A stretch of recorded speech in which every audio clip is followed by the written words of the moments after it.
Minat Elegushi. President Bola Tinubu has cautioned against the dire consequences of Africa's long-standing profile as a supplier of raw minerals to countries of other continents. Extracting raw minerals in Africa, he said, it continued to keep the continent in a state of poverty, making it even more underdeveloped. President Tinubu made the observation while delivering his keynote address during the African Mineral Strategy Group meeting on the sideline of the ongoing 79th session of the United Nations General Assembly in New York, United States. Represented by his Deputy Vice President Kashim Shettima, the President pointed out that while Africa owns a significant portion of the world's mineral reserves, including 92% of global platinum, 56% of cobalt, and 54% of manganese, these resources have been primarily extracted and exported to foreign countries for refining and manufacturing. He also highlighted the urgent need for the continent to break free from the dependency, stating that the extraction of raw minerals without local processing only deepens Africa's underdevelopment and prolongs its economic challenges. The Nigerian leader called on African nations to adopt a new agenda that prioritizes local value addition, which he sees as essential to industrializing the continent and providing sustainable economic growth. The Independent National Electoral Commission has presented certificate of return to the winner of the Edo State governorship election, Monday, Okpebolo, of the All Progressives Congress. The ceremony was held at the Commission's headquarters in Abuja. INEC declared Okpebolo winner of the Saturday, September 21st gubernatorial election after polling 2,901,667 votes to beat its closest contender, Aso Igbadalo of the People's Democratic Party, who polled 247,274 votes, while Olumide Akpata of Labour Party had 22,763 votes. The APC candidate declared over 10 of the 18 local government areas, leaving the PDP candidate with marginal victory in other local councils. And back home in Lagos, the Lagos State Deputy Governor, Dr. Obafemi Hamzat, has re-emphasized the need to educate Nigerian youths on issues and challenges so that they can also be solution providers. The Deputy Governor made this known during a symposium in Lagos. Olubukola Akikolyosho has the details. The youth make up a sizable amount of the population and are in no small measure contributing to the development of the nation. The youth in Lagos State form part of decision makers who have carved a niche for themselves in every sector of the economy. Speaking at this symposium, the Lagos State Deputy Governor, Dr. Obafemi Hamzat, who is also the keynote speaker, is charging organizations to hold seminars and educate youth on how to proffer solutions to challenges in the nation. Why the emphasis on the youth? Simple. Their music rules the world. They are top sports stars. They are the heart of our beat to give our culture the boost that it deserves. They are also leading the battle to explore our state tourism potentials. They are full of talents, and we need them to actually sustain this country. He advises organizations to leverage on technology to attract the youth. Technology is changing the way everybody does business. It should be given priority in the way we also relax. We really do not have any choice, considering the fact that AI is here, artificial intelligence, and we know how it's changing lives. I said it because young and not so young people enjoy ease and freedom to achieve objectives with little or no inconveniences whatsoever. Technology drives the passion of youth. Young people have a role to play in the positioning this elite club for the modern age. This symposium is part of activities marking Ikoyi Club's 86th anniversary. Olubukola Akin Kolusho, LTV News. Medical consultants and health personnel at the General Hospital Ijede have continued their advocacy on sexual and gender-based violence, enlightening residents on its negative effect.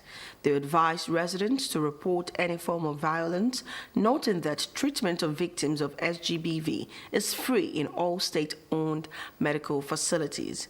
Ikorodu Bureau Chief Adeshegun Igop reports. Sexual and gender-based violence. From markets to schools and patients within the hospital facility, the advocacy unit and management of the General Hospital Ijede are on an enlightenment campaign to sensitize people of the area on the negative effect and severe consequences on perpetrators of sexual and gender-based violence, SGBV. This month has been earmarked to celebrate the activities of the Lagos State government in respect of gender-based violence by going out to sensitize the public about various forms of gender-based violations and to enlighten the public about how they can seek redress. They note that the sensitization on SGBV is a collective responsibility in creating a safe environment for everyone.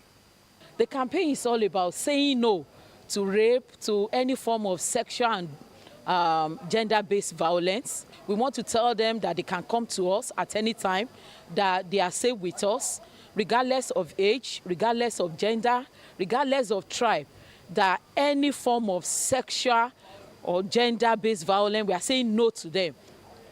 Sexual and gender-based violence is a lot of problem in our society today, and it's causing a lot of trouble in homes, and this should not be allowed to be continued. Many of the factors that we experience today is one of the reasons why it's very common. Many people are not able to feed the family. Many people are not satisfied with what they are going through. There are a lot of stress over everywhere, and that is why many homes are not settled. Support services such as rescue operations, medical assistance and counseling are provided with no cost implication by all general hospitals in the state for victims of this offensive act. So that is why Lagos State government is very particular about this issue, and Lagos State government is doing everything to support gender-based violent victims and also doing everything to actually prevent it and bring people to book, people that are the villains that perpetrate such acts. Lagos State is doing its best to bring such people to book so that they can serve as deterrents against such reoccurrences. Hence, changing social norms is key in making sustained action to prevent and respond to gender-based violence. Adeshegun Igop, LTV News. In sports, Britain's Jack Draper is through to the Japan Open last 16 following a straight-set win over Mattia Bellucci. World number 20 Draper beat the Italian 6-4-6-2 for his first victory since defeat by Jannik Sinner in the US Open semifinals earlier this month. We have details in this report. The victory marks a return to form for the 22-year-old after a disappointing Davis Cup in Manchester, where he lost his 2 singles matches. Draper was beaten in straight sets by Argentina's Francisco Cerudolo and Canada's Felix Auger-Aliassime as Great Britain failed to reach the knockout stage. After edging the first set against world number 103 Bellucci in Tokyo, Draper pulled away in the second as he opened up a 5-1 lead before seeing out victory. Draper will play Polish second seed Hubert Hurkacz on Friday. Elsewhere, Greek fourth seed Stefanos Tsitsipas lost 4-6, 6-1, 6-2 to American Alex Michelsen. American fifth seed Tommy Paul beats Italian's Matteo Almadi 6-3, 6-2, while Japan's Yoshihito Nishioka edged Auger-Aliassime 7-6, 7-5, 3-6, 7-6, 7-5 in a match that lasted 3 hours and 12 minutes.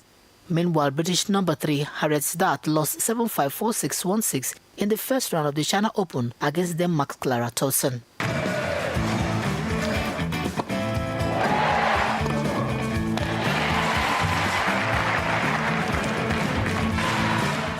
Meanwhile, British double pair Joe Salisbury and Neil Kupski have agreed to play together on a full-time basis in the 2025 season. Salisbury, 32-year-old, has recently split with long-time partner Rajiv Ram after winning 4 Grand Slam titles together. That has paved way for Salisbury to link up with 34-year-old Kupski, who is also a former world #1 and major champion after winning the Wimbledon doubles title in 2023. The pair represented Britain together at the Paris Olympic Games, losing in the first round, and also teamed up for the ATP Tour event in Madrid earlier this year. Their full-time partnership will begin at the start of next season, which gets underway in Australia at the end of December. Salisbury's split with veteran Ram was announced by the American earlier this week. After linking up 6 years ago, they forged one of the most successful partnerships in the game. Their first major came at the 2020 Australian Open in their second season together.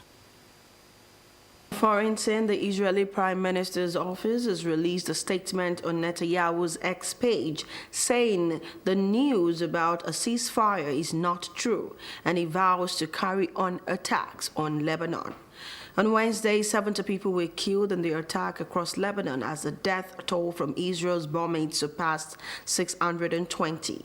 Some 500,000 people may now have been displaced by Israel's massive bombing campaign across Lebanon. Israel has continued its assault across Gaza as well, killing at least 18 Palestinians. At least 41,495 people have been killed and 96,000 wounded in Israel's war on Gaza. In Israel, the number killed in the Hamas-led attack on October 7 is at least 1,139, while more than 200 people were taken captives. For more news, connect with Lagos Television on these social media platforms.